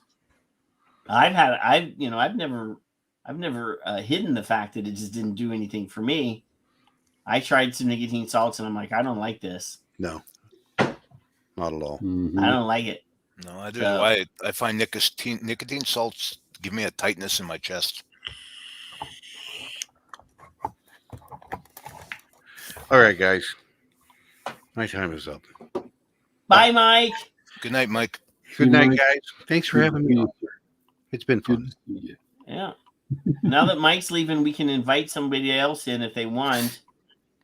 And we can talk about it. Yeah, we can talk about, now that Mike's gone, let's talk behind his back. I would kill to have Mike's voice. Oh my goodness. The sultry, dulcet tones of Mike. That's right. Peters. Velvet voice. Just unbelievably good, yeah. He's so nice too. Really? Until you rile him up and start talking about X delivery. That's right. Well, even then, it's still sexy. It's not hating. Yeah. That was when I had my broken leg and I couldn't work. So I was sitting here all day, like looking for stuff to do. And I was like, oh, I'll stream with Mike. Mike, let's do a show. Yep. Here's our I don't want to crash because I've been blipping it here and there. The one I had when I did the survey, nicotine addiction thing. This is a different one, but here's your criteria for substance use disorder from another tweeter. Taking the substance in larger amounts or for longer than you're meant to. Well, I don't know if that qualifies or not. Wanting to cut down or stop using the substance, but not managing to. Well, we've shown that we can all cut down. Most of us will. Spending a lot of time using or recovering from the use of substance. And the criteria is normally at least 3 of these things. So if anybody's listening, cravings and urges to use the substance. I don't have the cravings. I used to, but I don't now. For cigarettes, I did rather. I will tell you this now, Kevin. If even after going into a nasty ass smoker house, there are moments where afterwards I'd be like, boy, I could really go for a cigarette. But I don't do that with the vape. I don't. Not managing what you should do at work, home, or school because of substance use. Continuing to use even when it causes problems in relationships. These are general terms, folks. Yeah. Giving up social, occupational, recreational activities because of it. Using it again and again, even when it puts you in danger. I haven't found the danger yet. Using when you know you have a physical or psychological problem that could have been caused or made worse by the substance, which is where the truth likes to go. Needing more of it to get the effect you want, being tolerance, and development of withdrawal symptoms, which can be relieved by taking more of the substance. Now, I can come close to a couple. I can relate to every one of them smoking, and I cannot when I'm using the nicotine in a vape. Period. So anyway, I was a chain smoker, so I'm a chain vapor now. Yeah. Simple as that. Me too. So here's the thing about addiction versus dependence versus whatever. So somebody that's addicted to heroin will cause harm to themselves or others to get their next fit. By and large. They'll sell their bodies. They'll sell their children. They'll steal. They'll kill.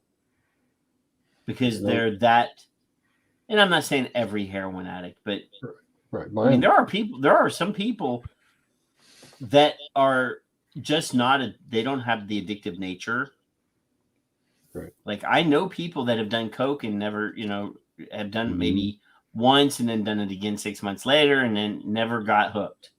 Yeah. I've known people that have shot up heroin, experienced it once or twice and never got hooked. But there are plenty of people that one time is all it takes. Yeah. So there is that. But if there is no inherent harm to you or others from the use of your whatever it is, whether that's this or whatever, then it cannot be defined as addiction. The definition of harming yourself, regardless of how harmful the thing is that you're using, and you still do it, that is a key component of addiction. Right. Chemical dependence. We're chemically dependent on oxygen. I'm chemically and water. Well, I would put forward. You ever try reducing your sugar intake and see what happens? Oh yes. Oh boy. And I remember when I gave up soda. I'm drinking diet soda, but I don't drink any kind of soda. And I would sweat when I went down the soda aisle. Yeah, I believe you. Well, they did a show like a 60 Minutes or 2020 or one of those news shows. They randomly put out a call and said, we're looking for a family willing to participate in a year-long story about sugar. So they found a family who was willing to voluntarily give up all added sugar, processed sugar. And they went the entire year. Now, initially they said that it was very difficult. Then they got about 3 months in, and they didn't have to think about it. They didn't have the cravings anymore. They weren't seeking out those things. And then at the end of the year, one of the kids it was like a man, a wife, and 2 children. It was their birthday. And they had gone an entire year without processed sugars.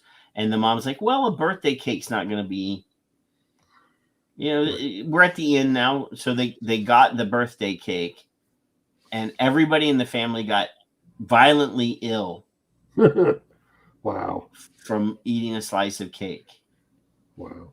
Like hospital, like, because the processed sugars, the human body is not meant to process that, natural sugars are fine. Oranges, apples, naturally occurring sweet things, your body processes them normal. But look at the Super Size Me. That guy ate McDonald's every day, every meal of every day for a year. And if they asked, would you like to supersize that, he was required to say yes. No. And initially, when he first started, he would get violently ill. Because he was like in prime. He was like a marathon runner when he started. Spurlock, that was his name, Morgan Spurlock. And then after a couple weeks, he started like wanting the French fries. That's the thing. It's not the burgers at any fast food joint that make me want to go to that joint. It's the fucking French fries. Yep. The salt content's off the charts. Yeah. And don't use the word addiction with fast foods ever around people who are addicted to it. No, I mean, the moment and I don't ever want to agree with Bloomberg. Right. But, ooh. I mean, it's also a question of common sense. People have to have common sense. You don't go buy a gallon-sized soda and expect everything to be hunky-dory. 48 ounce. That's the biggest one that they have at the convenience store, the big 48 ouncer. Of course, if that was alcohol, if that was potato chips, it would have the same effect. Yes. So, I mean, you have to have some common sense. And that's, I think, the big problem now. People don't have common sense. I don't know about Canada, but in America, common sense is a commodity that is in short supply. But I mean, I'm diabetic, so I have to take notice of what has sugar and what doesn't, and carbs and all that. But if you walk up and down any supermarket aisle, and you'd be hard pressed to buy any food that doesn't have processed sugar of one form or another. Oh no! Have you? So I was watching a YouTube video, and they were comparing European nutritional values versus American. And we're talking about commercially processed foods in Europe versus commercially processed foods in America. Same food, same labels and everything, but different ingredients. I've heard and that. The food regulations in the EU and UK and Europe are more restrictive than they are here. So they don't have all that sugar content. They don't have all that stuff in their canned foods and their processed foods. And people they don't have they have obesity, but don't get me wrong, but not nearly what we have here. And as a fat guy, I'm willing to admit, it has a lot to do with what we eat, and we're not eating naturally. We're not eating, the way our grandparents ate. My grandparents didn't eat anything, hardly anything that they didn't grow. And you travel a lot, right, Patrick? So you know that when you're in Europe, the food is 10 times fresher than here. Yeah, well, you take a bite of a tomato, and it's like the first time you've ever tasted a tomato. Well, it really is. I will tell you this, Kevin, that you wouldn't believe the difference in the taste of food. Produce is so weird based on where you get it. So, avocados, for example, America's avocados come from Central and South America. The first time I had an avocado in the Philippines, like I almost like my shoes were shot across the room. It was so different. Wow. Because in the every bit of produce that I ate in the Philippines was naturally sweeter than the version that I got here. And I don't know if it has to do with the soil. I don't know but mangoes, and I hate mangoes, but mangoes in the Philippines are amazing. Wow. But the mangoes that we get here are not even close. But the avocados were amazing. They actually make avocado milkshakes over there because the avocados are so sweet over there. Wow. Well, and that's for everything. It's not just that. I mean, when you're over here and you go buy a tomato in the supermarket, it might as well be made out of styrofoam. Yeah. You know, an orange, even in the supermarket, an orange here versus an orange in the south of France. Well, I grow my own tomatoes and oranges here. I live in Texas, so we have limes and stuff growing in our backyard. And there's a huge difference between what you're growing in your backyard and what you can go buy in the supermarket. Because definitely. They're all natural. They're not processed. They're not being irradiated. They're not, Yeah, and they're not, they travel more. Most fruits. You may not know this, but the fruit that you buy in the grocery store has been irradiated. Yeah, of course, because they want to maximize their profit. It lasts longer, but it doesn't. None of that stuff tastes good, like strawberries. Well, and not only that, but they make them infertile so that you can't take the seeds from an apple that you bought at the grocery store and plant those seeds. Thank you, Monsanto. Yep. So, there is that. Yeah, but there really is the difference between the food in North America and the rest of the world. Pretty much, you can't even call North America food. You really can't. Wow. It's just garbage. Yeah, and we line up to get it. You look at guys like Tom Cruise. Yeah. Who is older than me. Yes. And you look at him and Brad Pitt. Those guys have nutritionists that make sure that they don't put anything in their body that will mess with them. These are guys that still run. Like Tom Cruise has to run in every movie that he's in because he wants everybody to know, well, yeah, I'm 60-something years old, but I can still run. It's some kind of contractual thing, I think, now. Yeah. Our cereal. No, most avocados do not come from California. Our cereal aisle at our local Kroger is one side of one whole aisle, and this is a super Kroger. It's all fucking cereal. Kroger. It's insane. I haven't seen a Kroger in like a decade. Well, they've been around longer than me. Calm down. Calm down, George. Well, yeah, and that's what's being fed to the kids every morning. It's just pure sugar. And Janice. Now, I mean, that's not just nowadays, though. When I was a kid, we had, one of the most popular cereals was a fucking chocolate chip cookie cereal. Mm-hmm. And you added sugar on top of that, I bet. I didn't eat it, but I was a weird mutant child. I only wanted Cheerios. Now you're a weird. Not Honey Nut Cheerios, regular old bland Cheerios. Yes, me too. With whole milk, though. No, I'd rather have regular. We didn't have 2% in low fat milk or skim milk when I was a kid, or at least I didn't know they existed because my mama only always bought the red cap, the whole vitamin D. Well, my grandparents were dairy farmers, so or were dairy farmers, yeah.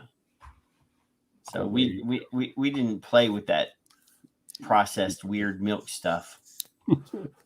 That white water. Most people don't realize coffee cream is just loaded with sugar. Oh yeah. Ugh. That's why it has to be black. Ugh. That's how I started drinking my coffee about 5 years ago. And now I could never drink a coffee with coffee cream or sugar. God, no way. No. I will periodically use regular whole milk in my coffee, but not coffee creamer, because why do I need a second thing in the refrigerator? There's no room for your machetes that way. You got to keep it cleared. There's too much shit in there already.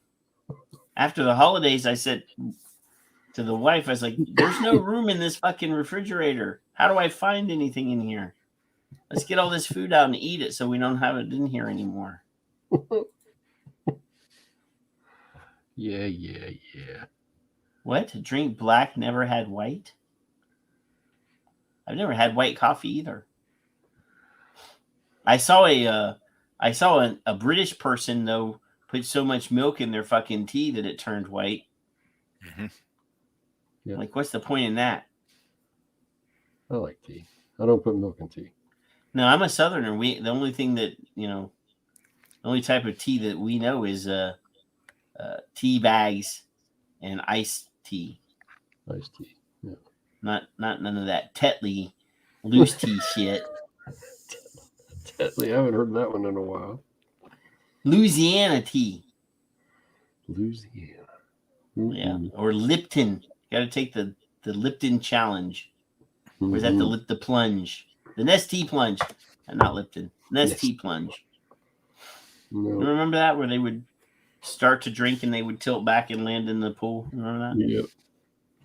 That's old. There's another addiction. The tea addiction, right? Coffee, tea. Like you said earlier, they're holding their coffee cups and you're addicted. Yeah. No, so what I think is funny is people don't bat an eye at going to Starbucks and spending $6 for a cup of coffee that if they drove through the drive-thru at McDonald's, they could get for $1. Yeah. Well, people don't realize it's all marketing. They don't realize they're drinking grade C coffee. And whether they're at Starbucks, Tim Hortons, McDonald's, whoever. Actually, McDonald's coffee is not horrible. But still grade C coffee. It's just a different blend. Yeah. The really good coffee is expensive. Oh, well, I mean, I pay $80 for a 10-pound bag of coffee. Starbucks has over 70 or 80,000 flavors too. Well, you got your caramel, pumpkin spice, frappuccino. Just get yourself some VSL latte flavors and do it yourself. Yeah, no, I mean. And Keurig is ripping you off. I have a refillable Keurig, but I don't use a Keurig anymore. I have a Ninja coffee bar machine. But she doesn't drink coffie, right? Didn't you tell me? My wife? That? Yeah. My wife is a fucking coffee addict. Oh, she likes coffee. Okay. All right. Now she didn't, we'd been married for about 2 years before she became a coffee addict, but I have, in this house right now, there's probably 10 different coffee machines. Because I have a French press, I have a pour over, I have a Hamilton Beach that makes 16 cups at one time. I have the Keurig, which is boxed up and put away. I have the Ninja coffee bar. There's a Mr. Coffee latte machine that makes the steamed milk and all that. I have that one. Yeah, there's others. I have a bun and coffee. Janice, I want a percolator. That's the one thing I don't have is the old-fashioned percolator. I have 3 of them. I have 3 different size ones. You're with talking the about the Italian ones. Yes. I want the little bubble thing on the top, so I can. Yeah. They're good. They're really good coffee. Very good. Very good taste. That is. So in the hierarchy of, since we're talking about coffee, in the hierarchy of the best ways to brew coffee. Yeah. So pour over coffee is in my opinion the best way. But you have to have a thermometer. You have to know what you have to pour it over and wait for the actual grind to plume to build that froth at the top before you pour the rest of the water in. Then you have the French press, which is number 2. And then, in my opinion, percolated coffee in a percolator would be number 3, which I still don't have a good one. I don't have one at all, but if I buy one, it will be a good one. A percolator. Yeah, well, the key to making good coffee is not to use too hot of water. Right. That's the thing. People don't realize that. You know, they make coffees, it's like lava. No. Yeah. That's not the way to do it. You'll scorch because there's oils. Yeah, exactly. You start to cook the oils, you're ruining the flavor. That's why pour over is best, but you have to have a thermometer so that you don't.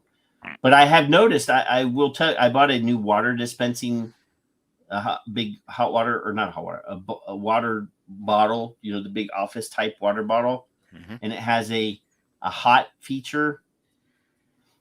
If I use the hot water from that, it is the exact right temperature. Nice. Perfect. No.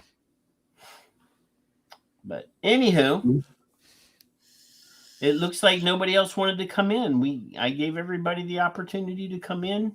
Everybody's Steve and Mike are the only ones that were willing to come in and share their joyful Thanksgiving stories and nonsense and talk about coffee and guns and all the other shit that we talked about tonight. So I guess that's that's what we're doing tonight. Kevin, do you have anything you want to say goodbye to our friends? We'll let David say goodbye to, since he ended up being a guest for the entire show.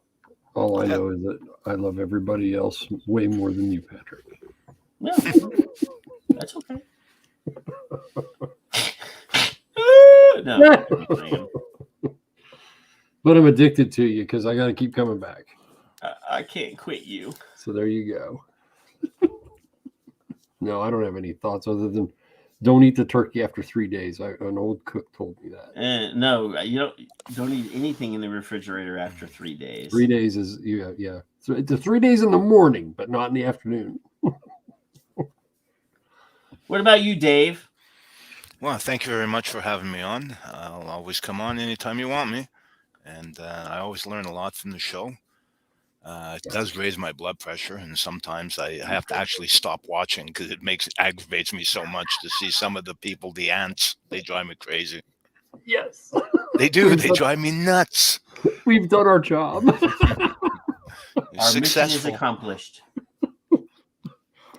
Oh, my goodness. It is done. That's right.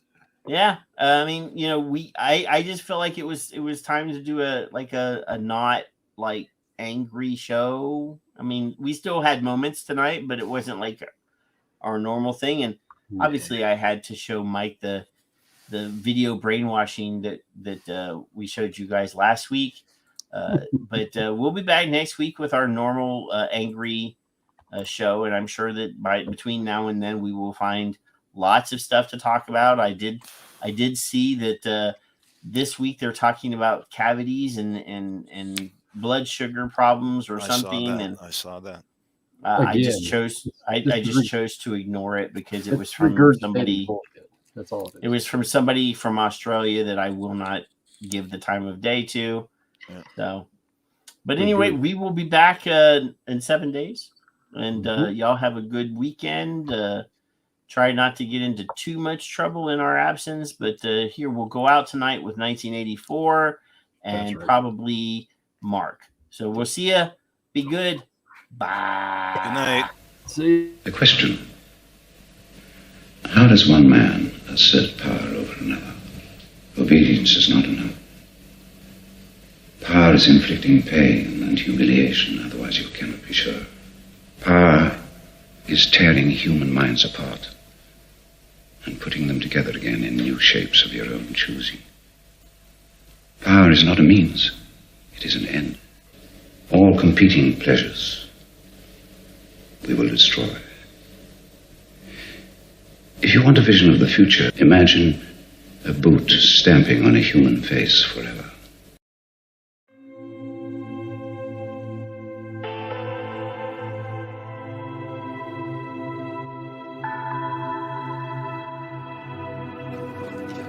Locally, my clients are physicians, nurses, single moms, couples, multiple generations of families, seniors on fixed incomes, disabled, veterans, residents of assisted living facilities, and teachers at the local elementary, middle, and high schools. Most are dealing with serious issues other than their smoking habit, further degrading their quality of life and their ability to quit smoking. From 18 to 96 years old with an average age of over 40, nearly all referrals by other successful clients.